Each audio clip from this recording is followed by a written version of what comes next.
Katsuyuki Konichi, le seiyuu de Yuri Dreyar et de Laxus Dreyar aussi, a été quand même le seiyuu, bon déjà de ce couillon-ci, ok.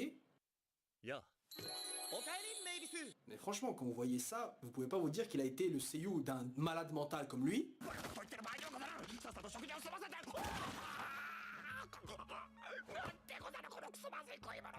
Qu'il a été le seiyuu aussi d'un bourrin comme lui.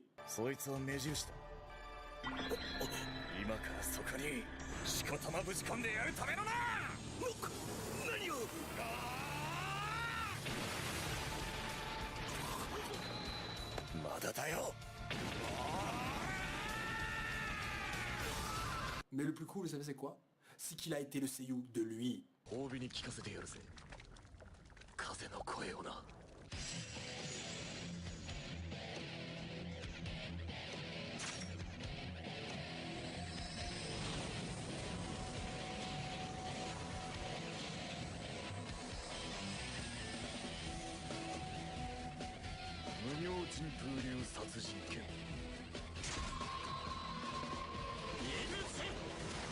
Quoi? Vous savez pas c'est qui lui? Vous savez pas c'est qui lui? Lui? Aux yeux rouges, Onime no Kyo? Vous savez pas c'est qui? Vous savez pas c'est qui?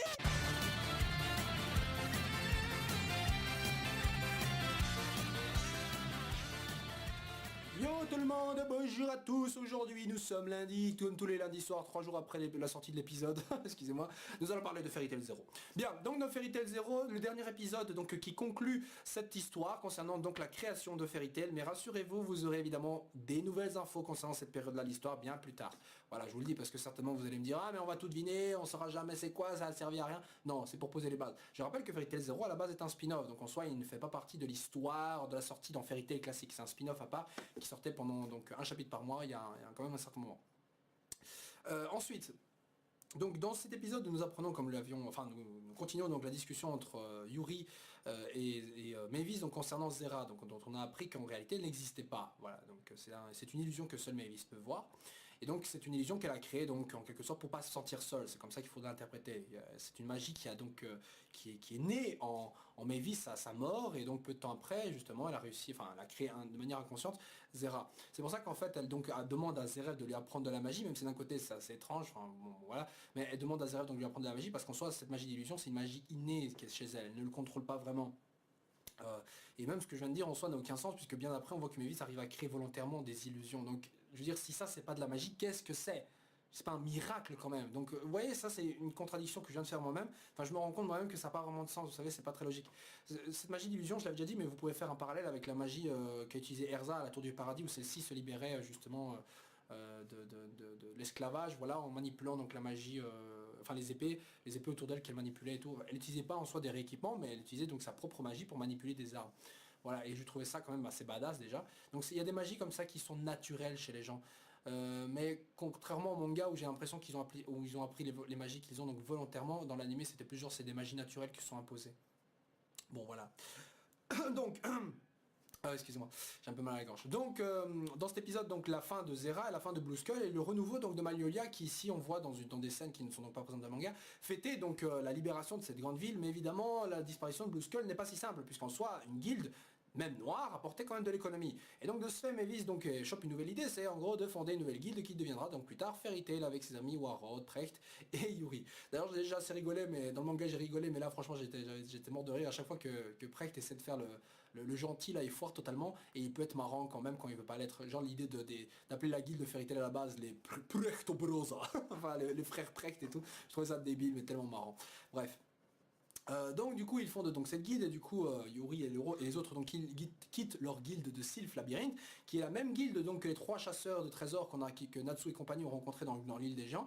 D'ailleurs on voit dans cet épisode 3 personnages qui leur ressemblent pratiquement, ce qui je suppose est leur arrière-grand-père, puisqu'on est à l'époque voilà, si on transpose donc les gars de l'île des, enfin si on transpose donc l'âge des gens du village des géants à Laxus, eh ben, techniquement, les gens qu'on a vus dans cet épisode-ci sont l'équivalent donc de leur arrière-grand-père. Et putain, ils sont quand même restés sur plusieurs générations ensemble.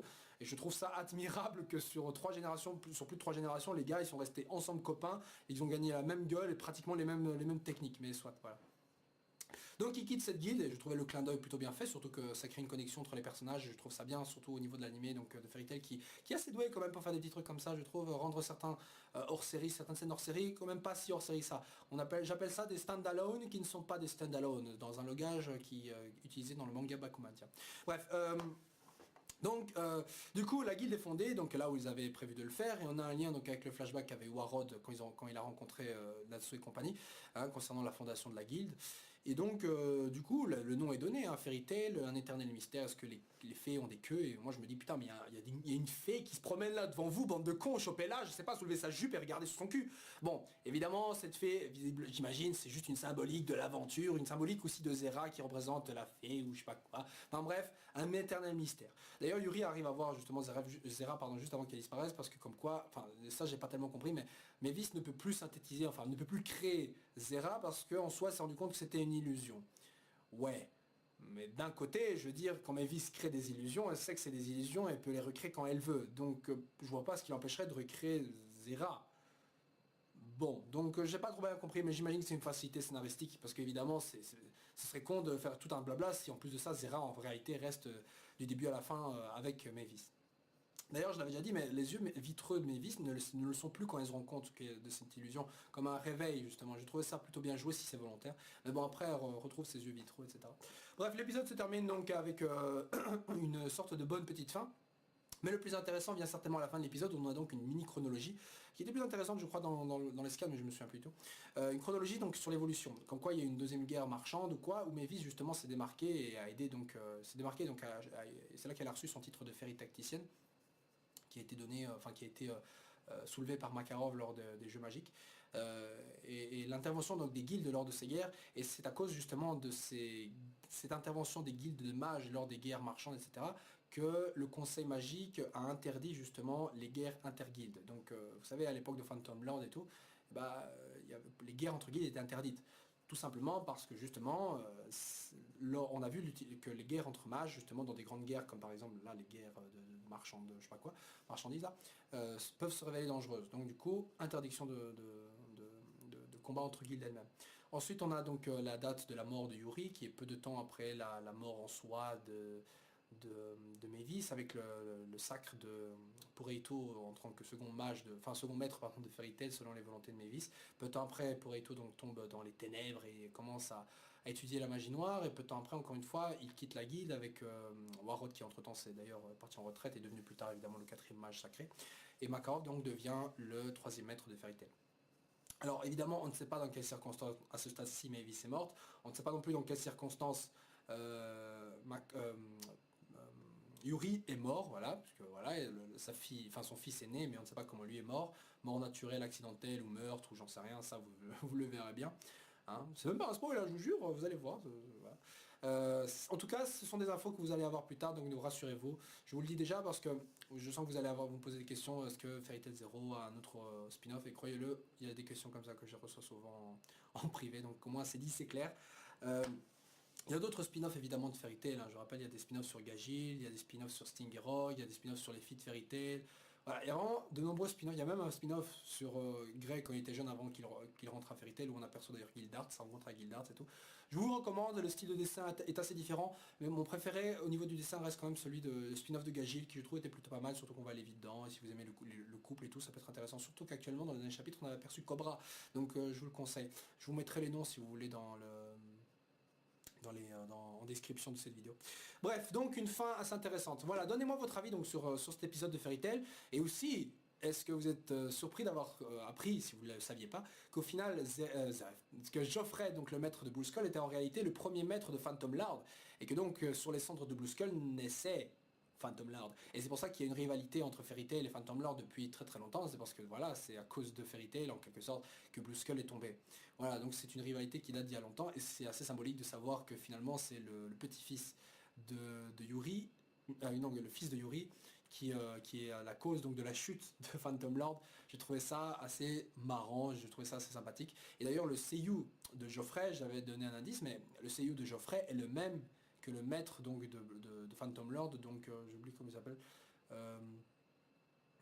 José, voilà, Master José, voilà, le maître José. Donc je trouvais ça plutôt pas mal aussi de la part donc des CEO, voilà, de demander à faire à repasser un casting pour le même personnage. Enfin, je sais pas si c'était volontaire ou pas, mais je trouvais ça super cool niveau clin d'œil, surtout que ça donnait des petites infos. Voilà. Bon, alors je vais me poser d'ailleurs une question.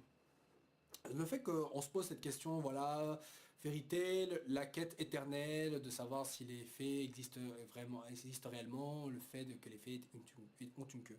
Je me demandais, est-ce que vous verrez pas, vous, à la fin de Fairy Tail, un petit monologue où justement on termine par cette phrase. Moi je le sens, je vous dis ça comme ça, en soi c'est pas si important que ça, mais moi je sens vraiment qu'à la fin de Fairy Tail, on aura ce petit blabla qui sera certainement lâché par Lucie ou un truc dans le genre. Moi je le sens venir quand même. Bon voilà, je vous dis ça comme ça. Voilà, donc est-ce que vous avez des questions, éventuellement posez-les sur cet épisode-ci, si vous n'avez pas compris un truc éventuellement, ou si j'ai zappé un truc, ou si vous-même vous posez d'autres questions. Le dommage qu'on n'ait pas encore revu beaucoup Zeref ici, je trouvais ça dommage. Et en tout cas, je suis satisfait de ce spin-off qui maintenant amorce la seconde partie, enfin la troisième partie plutôt de Fairy Tail, puisque dans le preview, enfin la fin de l'épisode et surtout dans le preview, on voit donc qu'il y a une ellipse qui a été instaurée. Un an s'est écoulé. Donc Lucie, vous voyez ses cheveux poussés, d'ailleurs je la préfère vraiment comme ça. Et on voit carrément de nouveaux jeux grands magiques donc, se produire là, et on voit Lucie en tant que reporter et tout. Donc de nombreux changements, les dés ont été relancés, hein, vous savez les ellipses, tout ça, les sauts d'années, donc de 2 ans, 3 ans, 7 ans, voilà, peu importe. Tout ça, c'est d'une manière ou d'une autre, ça permet à l'auteur, au mangaka, donc de un peu relancer les dés de l'histoire, c'est un peu pour redistribuer les cartes, là où avant il devait continuellement créer l'histoire. Là c'est comme si justement il reprenait son histoire après un long moment de pause, ça lui permet donc de plus facilement faire ce qu'il veut, on va dire, contrôler son histoire. Et c'est une très bonne chose, et de plus en plus de mangaka niveau shonen adoptent ce genre de pratique. Pratiquement tous les gros shonen du moment, enfin les anciens moments, des anciens temps, donc qui ont duré plus de 300 chapitres, bon, on ne sait pas si long que ça au final 300 chapitres, c'est moins de 10 ans, mais pour certains shonen c'est assez court. Et donc c'est important je pense, surtout que Fairy Tail, donc à ce moment-là de l'histoire, ils étaient séparés, donc c'est un peu normal qu'on n'allait pas suivre tous les personnages comme ça. Ils auraient pu, hein, en hors série, ils auraient pu, mais on passe directement à la suite de l'histoire. Sachant que par rapport au chapitre, on est genre à une distance 60-70 chapitres d'écart.